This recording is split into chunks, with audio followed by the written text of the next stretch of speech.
51 111 गाड्या सुटल्या. पंचम 31 111, सहावा 21 111 आणि सातवा 11,111. मौजे निमसोड फाटी तालुका खटाव जिल्हा सातारा. दिनांक 5 नोव्हेंबर.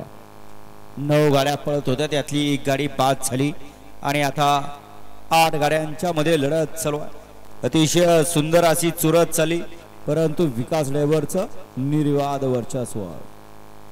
गाडी क्रमांक 71चा निकाल आहे. तास क्रमांक 6 वर धावलेली गाडी दरबार हॉटेल वगैरे यांचा घरचा असा वजीर आणि सुंदर या गाडीचा 1 नंबरला विजेता बैलगाडी मालकाचं त्यावरती बसलेल्या विकासचं हार्दिक अभिनंदन. झेंडा पंच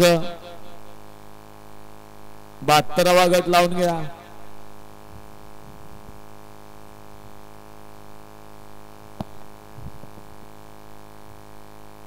चला हो मागा चला, आडेला कोपराला पुढे गेलाय. गड क्रमांक 72 सूरज कांबळे बेलोशी यांचा बादल आणि बलदेव मन्ने यांचा काणा.